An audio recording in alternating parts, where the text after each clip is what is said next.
Assalamualaikum warahmatullahi wabarakatuh. Pendengar istilah baptis, dalam tradisi keluarga Kristen Katolik, setiap bayi yang lahir dilakukan pembaptisan untuk menyucikan jiwa sang anak. Namun pernah beredar sebuah informasi bombastis tentang seorang bayi yang hendak dibaptis namun menolak dan malah mengucapkan syahadat. Banyak yang juga mengaitkannya sebagai sosok penting seperti Yesus. Bagaimana kondisi bayi tersebut saat ini? Tonton video ini hingga akhir agar tidak sesat. Tak banyak yang tahu jika agama Kristen memiliki ritual penyucian jiwa dari dosa-dosa. Layaknya berwudu, baptis pun dilakukan dengan menggunakan media air sebagai wujud penyucian diri seseorang. Menurut kitab hukum kanonik disebutkan jika orang yang belum dibaptis tak dapat diizinkan menerima sakramen-sakramen lain dengan sah. Mungkin masih asing di telinga kita, khususnya umat muslim. Apa makna sakramen yang disebutkan dalam kitab tadi? Dalam Kamus Besar Bahasa Indonesia, sakramen disebutkan sebagai sumpah yang diikrarkan dalam agama Kristen melalui upacara peribadatan. Sementara dalam kasus Latin Indonesia, disebutkan jika sakramen berasal dari bahasa Latin, yakni sacred atau menguduskan. Baptis juga disebut sebagai awal mula dari kehidupan baru seseorang. Dengan adanya prosesi baptis, maka seseorang sudah resmi dianggap sebagai milik Kristus selamanya. Prinsip ini dikenal dengan kita mati, dikuburkan, dan dibangkitkan bersama Dia. Kita menerima roh pengangkatan menjadi putra Allah. Bagi mereka yang sudah dibaptis, mereka sudah mendapatkan materi yang kekal dan tak terhapuskan. Karena itu maka jangan heran jika orang yang sudah dibaptis memiliki rasa tanggung jawab yang lebih. Itu karena mereka sudah harus mengambil bagian dari imamat, kenabian, dan rajawi Kristus.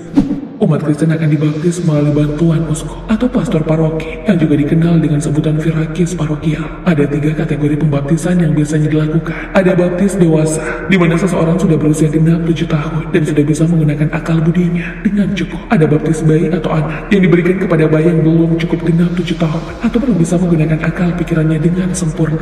Baptis ini juga ditunjukkan kepada anak-anak yang sudah berusia 7 tahun, namun kemampuan akalnya masih sangat lemah. Yang terakhir, ada penerimaan resmi. Maksudnya proses pembaptisan dilakukan di gereja Kristen atau anggota PGI yang sudah dinyatakan sah oleh gereja Katolik. Jika belum, jangan coba-coba melakukan pembaptisan di gereja yang belum terdaftar. Proses baptis bukan proses main-main. Semua orang yang menjalani proses tersebut bisa dinyatakan berhasil atau sah. Ada material baptis yakni pencurahan dengan air. Ada pula formula atau rumus trinitas agar komponennya terpenuhi sempurna. Adapun persyaratan baptis adalah akta kelahiran, surat keterangan bermaterai yang ingin menganut Katolik tanpa paksaan, serta surat baptis calon bapak atau ibu baptis. Sementara untuk bayi, syaratnya sama saja dengan yang dewasa. Namun yang membedakan hanya surat baptis orang tualah yang harus disertakan. Bagaimana prosesinya? Pertama, sebelum air penyucian dicurahkan kepada calon baptis, maka pelayan baptis akan mengajak calon baptis mengaku imannya kepada Allah Tritunggal. Selanjutnya, pelayan baptis mengambil air dari bejana pembaptisan dan menuangkan 3 kali di dahi calon baptis sambil mengucapkan forma pembaptisan. Lalu, pelayan baptis pun mengurapi ubun-ubun orang yang dibaptis dengan minyak krisma, mengenakan kain putih, serta menyediakan lilin yang menyala kepada yang sudah dibaptis. Terakhir, orang-orang yang sudah dibaptis akan mendapatkan nama baptis yang diambil dari nama orang kudus yang sering ditemukan pada ensiklopedia orang kudus, puji syukur, kalender liturgi, dan kitab suci.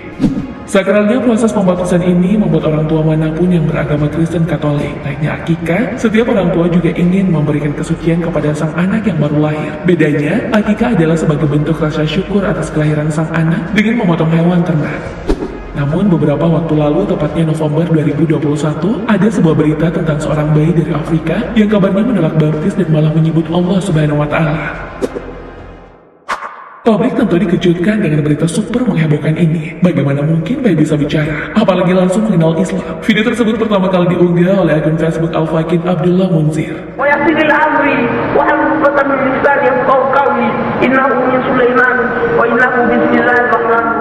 Dalam video tersebut, ia mengatakan jika seorang bayi menolak baptis, namun menyebut nama Allah dan Nabi Muhammad SAW. Sebelum beredar pada tahun 2021, video ini sebenarnya sudah pernah viral pada tahun 2016, namun hilang begitu saja. Sang bayi diceritakan mengatakan sebuah kalimat, "Mama, ini si baptis, na'am ini ku Allah, dejum bewa ke Muhammad," yang artinya, "Ibu tolong jangan baptis saya adalah orang yang beriman kepada Allah dan Rasulnya Muhammad." Ayah dan ibunya tentu saja bingung dan terheran-heran. Apa gerangan yang terjadi pada bayi tersebut? Seorang pendeta pun didatangkan untuk berbicara langsung kepada sang bayi. Are you Yesus? Atau apakah kamu Yesus? Bayi diberitakan bernama Syarifuddin itu menjawab, No, I'm not Yesus. I am created by God. God, the same God who created Yesus. Yang artinya, tidak, aku bukan Yesus. Aku diciptakan oleh Tuhan. Tuhan yang sama dengan yang menciptakan Yesus.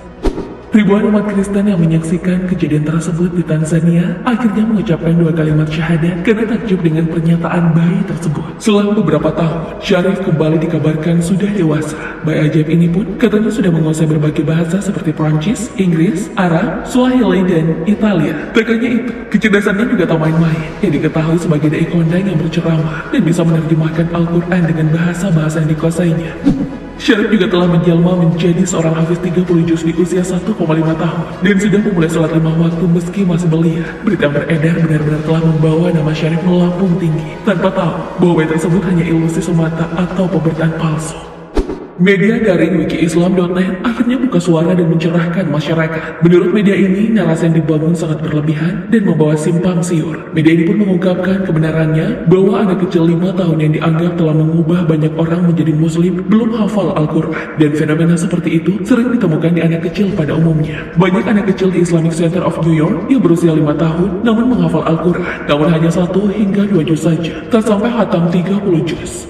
Berita tersebut sudah dipastikan telah menyesatkan dan mungkin mengecewakan umat muslim. Terkadang berita seperti ini hadir entah untuk mendukung agama Islam atau justru mempermalukan agama Islam. Kenapa? Dengan maraknya berita-berita halu tentang Islam, banyak yang menganggap umat muslim melakukan segala macam cara untuk mendapatkan simpati, bahkan dengan hal-hal yang di luar nalar seperti bayi yang dikira Yesus tersebut. Hal ini juga akhirnya menimbulkan propaganda bagi penganut agama lain yang awalnya respek dengan Islam, namun akhirnya hilang respek dengan pemberitaan seperti itu. Apakah kamu juga awalnya percaya dengan kabar bayi tersebut dan pernahkah kamu melihat proses pembaptisan sebelumnya? Allahu a'lam bishawab. Assalamualaikum warahmatullahi wabarakatuh.